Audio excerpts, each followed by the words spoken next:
Hello students, तो आज हम लोग क्लास 11th के समुच्चय चैप्टर के विविध प्रश्नावली के प्रश्नों को देखेंगे। ठीक है, तो इसमें अपना पहला प्रश्न दिया गया है कि निम्नलिखित समुच्चयों में से कौन किसका उपसमुच्चय है, इसका निर्णय कीजिए। पहले में दिया गया ए बराबर x such that x element है आर का तथा x square minus 8x plus 12 equal to 0 को संतुष्ट करने वाली सभी वास्तविक संख्याएं हैं। और बी में 2, 4, 6 दिया गया है, सी में 2, 4, 6, 8 और डी में सिर्फ 6 दिया गया है। तो जब ए को थोड़ा सा सॉल्व कर लेते हैं क्योंकि इसके एलिमेंट्स क्लियरली हमें पता नहीं है क्या क्या हैं, तो उसके लिए सबसे पहले इसका हमें गुणनखंड करना पड़ेगा। X square minus 8x plus 12 बराबर 6 का गुणनखंड करना पड़ेगा।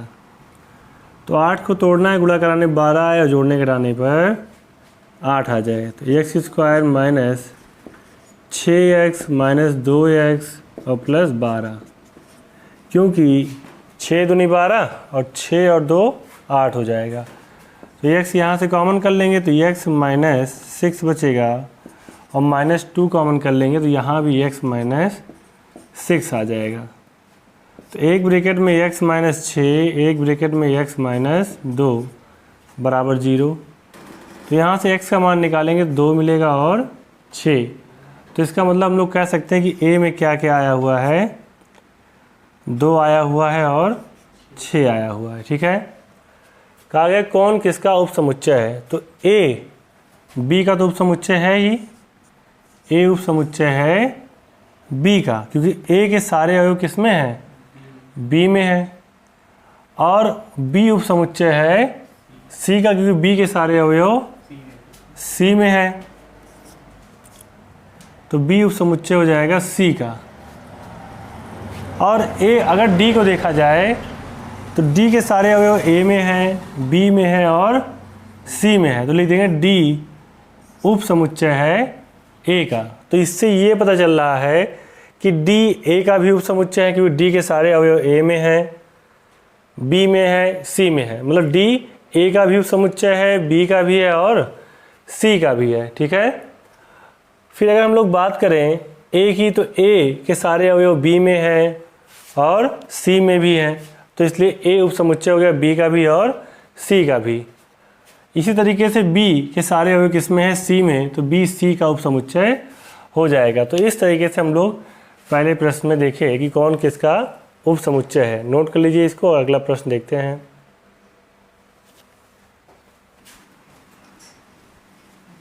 कहा गया है ज्ञात कीजिए कि निम्नलिखित में से प्रत्येक कथन सत्य है या असत्य। यदि सत्य है तो सिद्ध कीजिए, यदि असत्य है तो एक उदाहरण दीजिए। पहला प्रश्न है x एलिमेंट है a का और a एलिमेंट है b का, तो हमें ये दिखाना है कि क्या x एलिमेंट होगा b का। तो जो हम दूसरे प्रश्न को हल करेंगे इसमें हम लोग ये देखेंगे कि क्या चीज़ें नहीं हो सकती हैं। जो चीज़ें हो सकती हैं उनके बारे में तो हम लोग सोचेंगे ही कि हाँ ये चीज़ें हो सकती हैं, लेकिन अगर एक भी ऐसी चीज़ है जो इसमें घटित नहीं हो सकती है तो हम उसके बारे में ही विचार करेंगे। जैसे यहाँ पे कहा गया है कि x एलिमेंट है a का। मान लो कि a में 1 और 2 है, ठीक है। और कहा गया है a एलिमेंट है b का। b में जो दिया गया है उसमें मान लेते हैं कि 1 है, 1, 2 है, 3 है और 4 है, ठीक है। तो इसके हिसाब से हम कह सकते हैं कि x एलिमेंट है a का, मतलब a में क्या है, 1 और 2 है, और a जो है वो खुद एक एलिमेंट है b का। इसलिए हमने यहाँ पे जो अवयव हैं 1 और 2 के उनको पूरा ऐसे ही इसमें रख लिए कि हमारा जो पूरा a है उसका एक एलिमेंट बन गया। तो ये बताना है क्या x जो है b का एलिमेंट है। तो इसमें हमारे पास 1 और 2 था, तो 1 तो हमने ले लिया है कि इसका एलिमेंट है, 1 जो है एलिमेंट है a का। बट जो 2 है, 2 is not element of b, 2 जो है b का एलिमेंट नहीं है। तो इसलिए ये कथन हो जाएगा असत्य। क्यों? क्योंकि x मतलब 1 और 2, एक तो मिल गया हमें बी में, लेकिन हमें बी में 2 नहीं मिला। अब कह रहे हो ये 2 जो है इसमें तो आया हुआ है, लेकिन ये 1 और 2 दोनों एक साथ आया हुआ है, ठीक है। ये पूरा एक एलिमेंट माना जाएगा। तो 2 अकेले नहीं आया हुआ है, तो इसलिए कहा जाएगा 2 इसका एलिमेंट नहीं है, तो यह सत्य हो गया। अब सोच अगर हम यहाँ पे 1 और 2 दोनों मान लिए होते इस तरीके से बी में, तब तो ये कथन सत्य हो जाता। तो हाँ, अगर हम लोग 1 और 2 दोनों लिए होते तब उसके हिसाब से ये कथन सत्य हो जाता। लेकिन हमें हर एक कंडीशन ऐसी देखनी है जिसके लिए कि किसी भी अवयव के लिए क्या ये असत्य हो सकता है। अगर किसी भी अवयव के लिए असत्य है तो उन सब को हम लोग चेक करेंगे। तो जैसा कि हमें यहाँ देखने मिल रहा है कि 2 is not element of B, तो इसलिए इसका जो कथन है वो असत्य हो जाएगा। आया समझ में? तो ये असत्य है और इसका एक उदाहरण भी हो गया। नोट कर लो। दूसरा प्रश्न देखते हैं। अब दूसरे प्रश्न में कहा गया है कि ए सबसेट बी है। ए सबसेट बी का होने का मतलब ये है कि ए के सारे अवयव बी में है। तो ए बराबर मान लेते हैं हम लोग यहाँ पे 2, ठीक है, कुछ भी मान सकते हैं। और बी बराबर ले लेते हैं हम लोग 0 और 2। तो इसके हिसाब से अगर देखा जाए तो ए सबसेट हो गया बी का, मतलब ए के सारे अवयव बी में है। फिर कहा गया है बी इज एलिमेंट ऑफ सी, मतलब सी में हमें मिल जाएगा 1, 0 और 2, 3। तो इसके हिसाब से अगर देखा जाए तो जो बी है, बी में क्या है 0 और 2, ये पूरा इसका एलिमेंट हो गया। अब कहा है ए एलिमेंट सी होगा या नहीं। तो क्या ए एलिमेंट है सी का? नहीं है, ए एलिमेंट नहीं है सी का, तो इसलिए हो जाएगा असत्य। क्यों हो गया? क्योंकि 2 इज़ नॉट एलिमेंट ऑफ सी, सी 2 का एलिमेंट नहीं है। इस तरह से ये कथन भी हमारा असत्य हो गया, ठीक है, नोट कर लो। अब तीसरे में कहा गया है कि ए सबसेट है बी का, कि ए के सारे अवयव बी में हैं और बी के सारे अवयव सी में है। तो क्या ए सबसेट सी होगा? तो हाँ, ए सबसेट सी होगा, ये सत्य है। कैसे होगा चलो देखते हैं। जैसे मान लेते हैं कि ए बराबर दिया है 1 और 2, तो बी में मानेंगे हम लोग 1, 2, 3, मतलब ए के सारे अवयव बी में हैं। और ऐसे ही सी में मान लेते हैं 1, 2, 3, 4, ठीक है, कि ए के सारे अवयव बी में है और बी के सारे अवयव सी में है। तब ए सबसेट बी हो जाएगा और बी सबसेट सी हो जाएगा, ठीक है। मतलब अगर ये माने कि x इज एलिमेंट ऑफ ए, तो x एलिमेंट होगा b का भी। अगर x a का एलिमेंट है तो x b का भी एलिमेंट होगा, क्योंकि ये इसका सबसेट है और सबसेट होने का मतलब इसके सारे अवयव इसमें आएंगे। तो इसका मतलब ये जो कहा है a सबसेट c है कि नहीं है, देखो a के सारे अवयव c में भी हमें देखने को मिल रहे हैं, तो इसका मतलब a सबसेट c होगा, ठीक है, a सबसेट c है। तो ये कथन हो जाएगा सत्य, ठीक है, नोट कर लो इसको। और अगला देखते हैं। अब फोर्थ क्वेश्चन में दिया गया यदि a is not subset of b, कि a के सारे अवयव b में नहीं है तथा b के सारे अवयव c में नहीं है, तो क्या a नॉट सबसेट c होगा? ये सत्य है या असत्य है बताना है। तो a बराबर दिया गया है, मान लो 0 और 1, और b में लेते हैं हम लोग 1, 2, 3 मान ली। तो a is not subset b हो गया कि नहीं? हो गया, क्योंकि a के सारे अवयव b में नहीं मिल रहा है, तो ये a सबसेट b नहीं है, ठीक है। फिर दूसरा b is not subset of c, तो यहाँ कर लेते हैं हम लोग 0, 1, 2, 3। तो क्या b सबसेट है c का? नहीं है, क्योंकि b के सारे अवयव इसमें आ गए हैं, तो ये सबसेट हो जाएगा। तो इसको ऐसा करते हैं, 3 को हटा देते हैं। अब इस कंडीशन को सेटिस्फाइड कर रहा है, क्यों? क्योंकि b के सारे अवयव c में नहीं मिल रहे हैं, तो ये हो जाएगा अपना ना तो A सबसेट B है और ना तो B सबसेट C है, क्योंकि ना तो A के सारे अवयव B में हैं और ना B के सारे अवयव।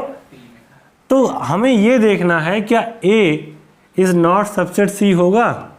देखो A के सारे अवयव C में हैं कि नहीं हैं, A के सारे अवयव C में हैं, इसलिए A सबसेट C होगा। A सबसेट C है, इसका मतलब ये कथन क्या हो जाएगा, असत्य हो जाएगा, क्योंकि इन्होंने कहा था कि ये नॉट सबसेट है, तो ये क्या है, असत्य है। ठीक, नोट कर लो।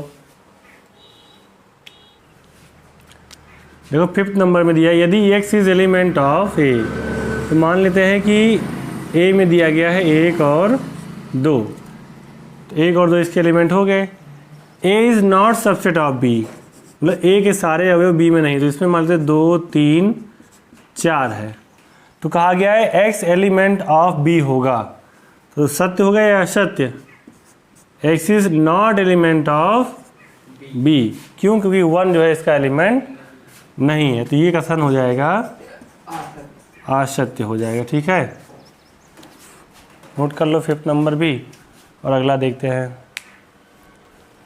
कहा गया है 6th नंबर में कि यदि A सबसेट B है, मतलब A के सारे अवयव B में हैं, तो 1 2 ले लिए इसमें और B में ले लेते हैं 1 2 3। अब कहा गया है x is not element of B, कि x जो है B का एलिमेंट नहीं है, तो क्या x एलिमेंट ऑफ A का भी नहीं होगा। हाँ, तो ये कथन हो जाएगा हमारा सत्य। क्यों, क्योंकि जो B में नहीं आएगा वो A में नहीं आ सकता। क्यों, क्योंकि A के सारे अवयव B में हैं और कह रहा है कि x is not element of A, तो ऐसा पॉसिबल नहीं है, क्योंकि जो B का एलिमेंट नहीं होगा वो A का भी नहीं होगा, तो ये कथन हो जाएगा अपना सत्य। ठीक है ना, क्योंकि जो A का अवयव नहीं है वो B का भी अवयव नहीं होगा, तो कह रहा है x is not element of B, तो x is not element of A भी होगा, तो x A का भी एलिमेंट नहीं होगा। ठीक है, तो नोट कर लो इतना, हम लोग अगला देखते हैं क्वेश्चन। तो तीसरे में कहा गया है, मान लीजिए A B और C ऐसे समुच्चय हैं कि A यूनियन B बराबर है A यूनियन C, तथा A इंटरसेक्शन B बराबर है A इंटरसेक्शन C की, तो दर्शाइए कि B बराबर C है। देखते हैं क्या क्या है इसमें। तो दिया है हमें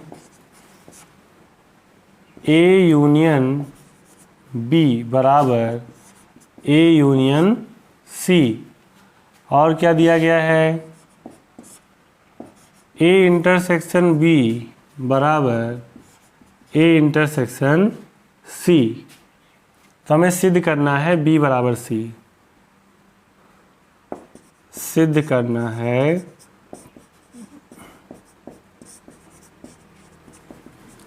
B बराबर C।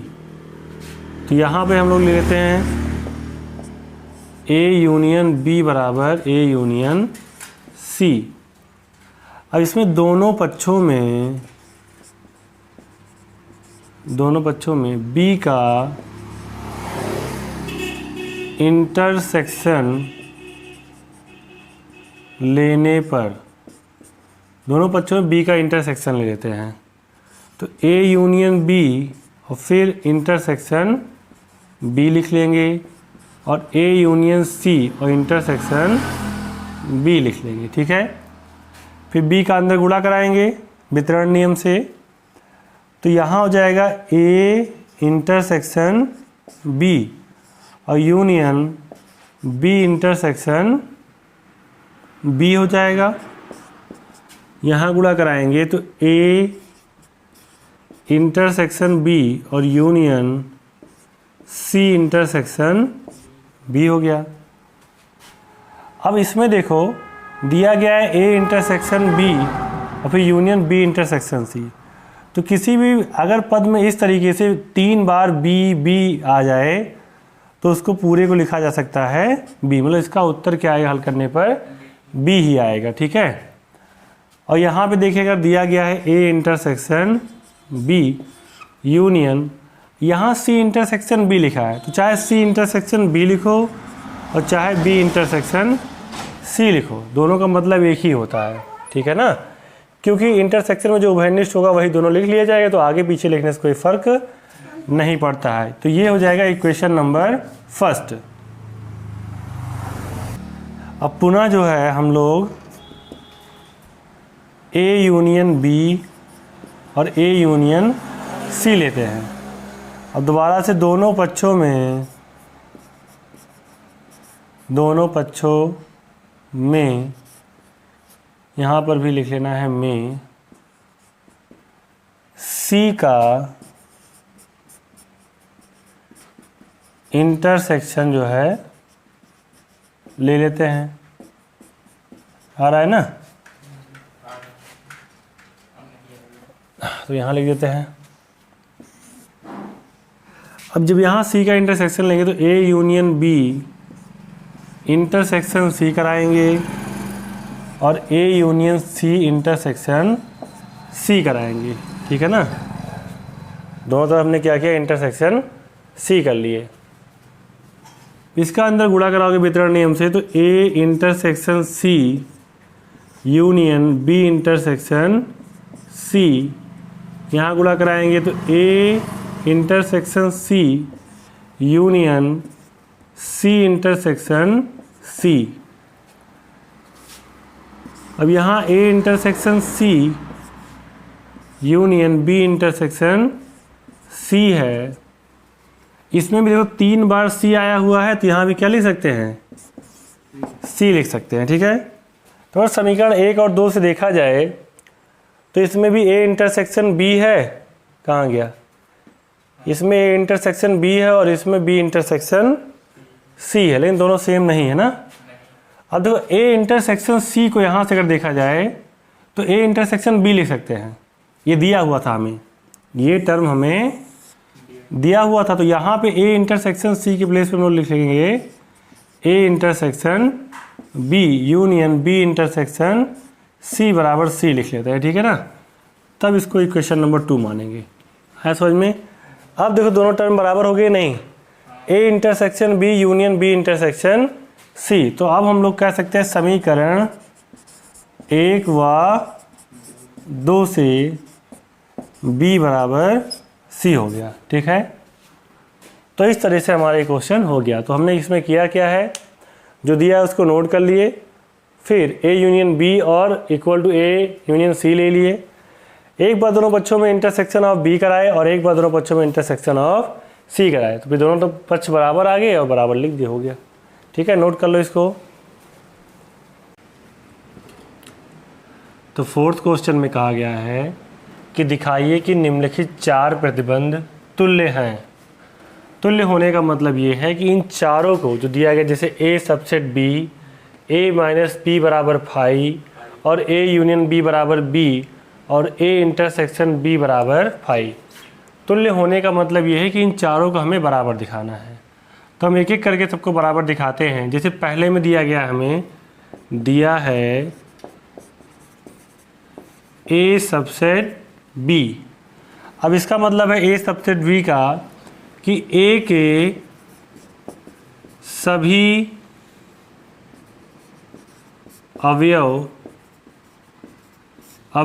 बी में हैं। ठीक है, ए के सभी अवयव बी में हैं। ए सबसेट बी का मतलब ये है कि ए के सभी अवयव बी में है। अब दूसरा, जैसे हमें इसके बराबर दिखाना है मान लो, तो यहाँ पे हम लोग दूसरे के लिए मानेंगे। ठीक है, मान लेना है, माना a माइनस बी बराबर फाई, a माइनस बी बराबर फाई है। अब इसका मतलब ये है यहाँ पर कि a के सभी अवयव जब b में होंगे तब इसमें से घटाएंगे, तो इसमें क्या बचेगा, केवल और केवल a का अवयव बचेगा। जब a में से b को घटाएंगे तो हमें जो यहाँ अवयव मिलेगा वो सिर्फ किसका अवयव मिलेगा, a का। घटाने पर हमें केवल और केवल a का अवयव मिलता है, लेकिन हमें यहाँ मिला क्या है, फाई मिला है। मतलब a के सभी अवयव किस में हैं, b में हैं। तभी तो यहाँ 5 मिला। अगर A में कुछ ऐसा अवयव होता जो B में ना होता तब यहाँ 5 भी ना मिलता हम लोग को। तो हम लोग यहाँ देख पा रहे हैं A माइनस B बराबर 5 है, अर्थात A के सभी अवयव B में हैं। इसका अर्थ यही तो हुआ कि A माइनस बी कराए 5 मिल गया, मतलब A में जितने अवयव थे वो सारे अवयव हमें B में मिल गए और घटाने पर हमें क्या मिल गया 5। तो इसका मतलब ये है कि A के सारे अवयव B में है और A के सारे अवयव B में है, इसका मतलब A सबसेट B है। देखो हमने दूसरे को लेकर क्या सिद्ध कर दिया, पहला वाला। तो इस तरह से दूसरा प्रूव हो गया। अब तीसरा देखेंगे, कहा गया है A यूनियन, इसको भी मान लो कि माना A यूनियन B बराबर B, माना A यूनियन B बराबर B है। अब A यूनियन B करा रहे हैं और बराबर क्या मिल रहा है, B मिल रहा है। तो इसका मतलब ये है कि A और B में जो अवयव होंगे उन दोनों को मिलाकर लिखते हैं तभी क्या मिलता है हमें, B मिलता है। और A यूनियन B बराबर आ गया B के। तो इसका मतलब जो अवयव A में होगा और जो अवयव B में होगा उसमें से जो ज़्यादा अवयव होंगे किस में होंगे, B में होंगे। क्यों? क्योंकि B में इन दोनों के अवयव हैं। यहाँ हम लोग यूनियन करा रहे हैं ना, यूनियन का मतलब होता है A और B के दोनों अवयव। यूनियन का मतलब होता है A और B के। अब हम यहाँ बराबर B लिखे हैं, इसका मतलब ये है कि जो A का अवयव होगा वो सारा किस में होगा, B में होगा। तो यहाँ भी लिख सकते हैं A के सभी अवयव B में है, इसलिए A सबसेट B होगा। तो ये भी A सबसेट B हो गया। अब बारी आती चौथे की। चौथे में दिया गया है A इंटरसेक्शन B बराबर A। देखो इंटरसेक्शन में क्या होता है कि हमें एक छोटा पद मिलता है, ठीक है ना। यूनियन में तो बड़ा पद मिल जाता है, इसमें छोटा मिलता है। अब A इंटरसेक्शन B कराएंगे तो हमें A मिल रहा है। इसका मतलब ये है कि इन दोनों में जो उभयनिष्ठ अवयव होंगे उनको अगर सिर्फ लिया जाएगा तो हमें क्या मिल जाएगा, A। तो A और B में जो उभयनिष्ठ अवयव होंगे और उनको लेने पर हमें A मिल रहा है, तो इसका मतलब ये है कि जो A का अवयव होगा वो किसका अवयव होगा, B का। जो A का अवयव होगा वो B का भी अवयव होगा। इंटरसेक्शन का मतलब ये होता है कि अगर X मान लेते हैं एलिमेंट है A का, तब X किसका एलिमेंट हो जाएगा, B का भी एलिमेंट हो जाएगा। तो इसका मतलब है A सबसेट है B के, A सबसेट है B के। तो इस तरह से ये भी पहले के बराबर आ गया और ये फोर्थ क्वेश्चन हो गया। तो नोट कर लीजिए इसको। पांचवें क्वेश्चन में है कि दिखाइए कि A सबसेट B होगा तो C माइनस B सबसेट होगा C माइनस A का। तो देखो दिया गया है, हमें दिया है कि अगर A सबसेट B है तो दिखाओ C माइनस B सबसेट होगा C माइनस A का। अब यहाँ हमें जो दिया गया A सबसेट B है। A सबसेट B का मतलब होता है कि अगर X एलिमेंट है A का तो X B का भी एलिमेंट होगा, और अगर X एलिमेंट नहीं है A का तो X B का भी एलिमेंट नहीं होगा। ये तो है। A सबसेट B का मतलब यही है कि अगर X A का एलिमेंट है तो X B का भी एलिमेंट होगा, और X अगर A का एलिमेंट नहीं है तो B का भी एलिमेंट नहीं होगा। तो यहाँ पे हम लोग मान लेते हैं कि X is element of C minus B। अब इसका मतलब ये है कि अगर X एलिमेंट है C माइनस B का तो C माइनस B में क्या होगा, सिर्फ और सिर्फ जो मिलेगा वो C का अवयव मिलेगा, क्योंकि B वाला तो पूरा घट जाएगा। तो यहाँ लिखेंगे X is element of C, परंतु x is not element of b। क्यों? क्योंकि हम माइनस करा रहे हैं। तो जब c माइनस बी करा रहे हैं तो इसमें b का कोई अवयव नहीं प्राप्त होगा, सिर्फ किसका मिलेगा हमें? c का। तो अगर x एलिमेंट है c का तो x एलिमेंट नहीं होगा b का। अगर x b का एलिमेंट नहीं है तो x a का भी एलिमेंट नहीं होगा। x जो है यहाँ से देखो a का भी एलिमेंट नहीं होगा। आई बात समझ में? और अगर x इसका भी एलिमेंट नहीं है तो हम लोग कह सकते हैं x is element of c minus a। आई बात समझ में? अब यहाँ देखो क्या है कि x c का तो एलिमेंट हो गया बट किसका एलिमेंट नहीं हुआ? a का। ये चीज़ प्रूव हो गई ना यहाँ से। तो हम इन दोनों समीकरण से कह सकते हैं इनसे इसको समीकरण 1 कहें, समीकरण 2 कहें। यहाँ कहा गया है x एलिमेंट है c माइनस बी का, मतलब x c माइनस बी में भी और c माइनस a में। अगर x c माइनस बी का एलिमेंट है और इसका भी एलिमेंट है तो इसका मतलब ये इसका सबसेट होगा कि नहीं होगा?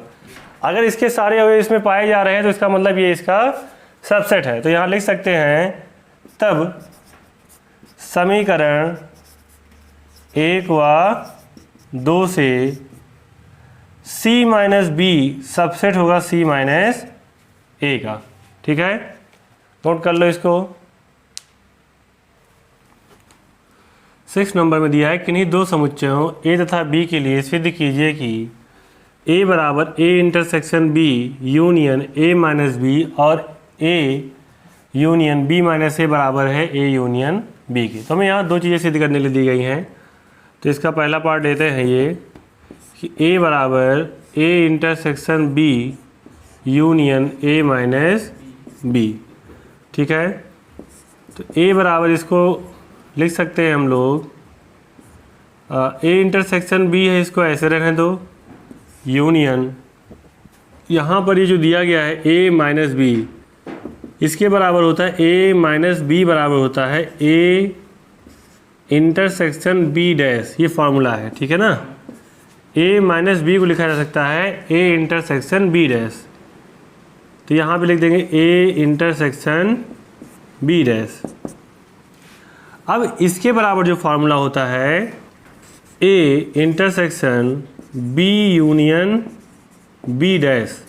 ठीक, मतलब इतना मान जो है इसके बराबर हो जाएगा। अब यहाँ a रहेगा इंटरसेक्शन b और b डैश का यूनियन कराएंगे तो हमें मिलेगा यहाँ पे u, मतलब यूनिवर्सल सेट।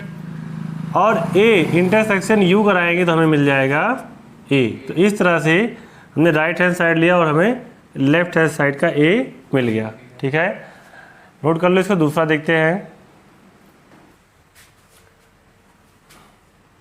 अब इसमें यहाँ पे दिया गया है हमें a union b minus a।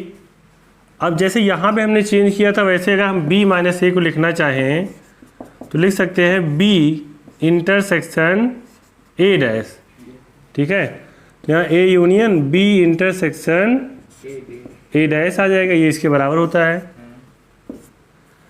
इसके अंदर गुणा कराएंगे तो a union b intersection a union a dash हो जाएगा।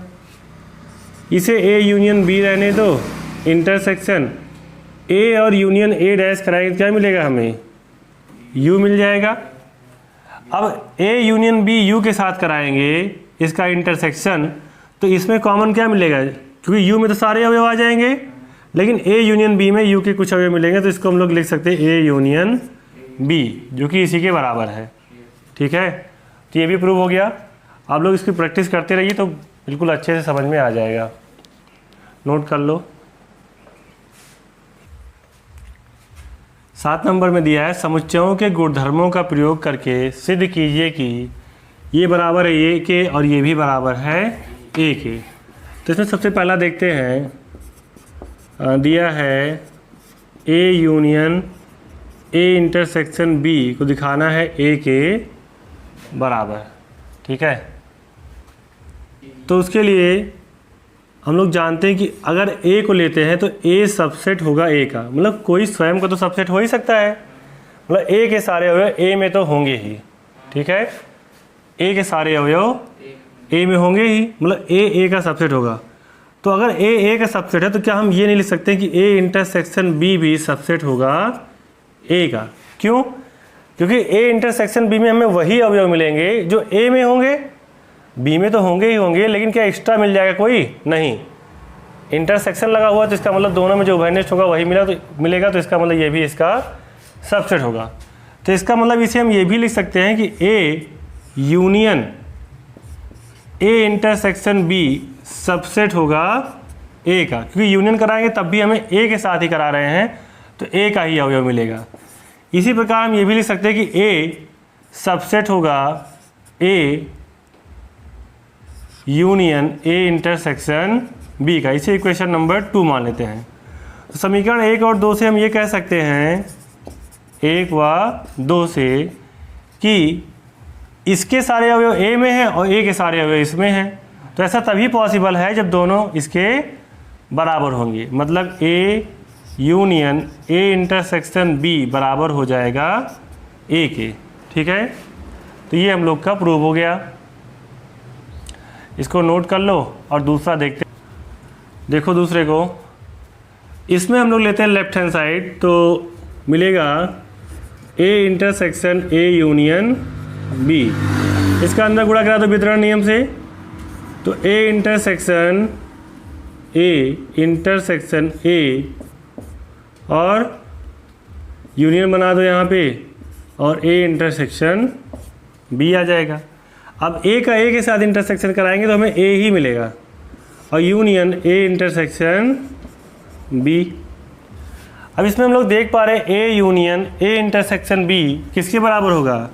ए यूनियन ए इंटरसेक्शन बी जब था तो बराबर था ए के, समीकरण 1 से लिख सकते हैं ये बराबर हो जाएगा ए के। ठीक है, समीकरण 1 से लिख सकते हैं यहाँ पे कि ये बराबर है ए के, 1 से। ठीक है, तो इस तरह से हो गया, नोट कर लो इसको। और अगला प्रश्न देखते हैं। 8 नंबर में कहा गया, दिखलाइए कि ए इंटरसेक्शन बी बराबर ए इंटरसेक्शन सी है का तात्पर्य बी बराबर सी आवश्यक रूप से नहीं होता है।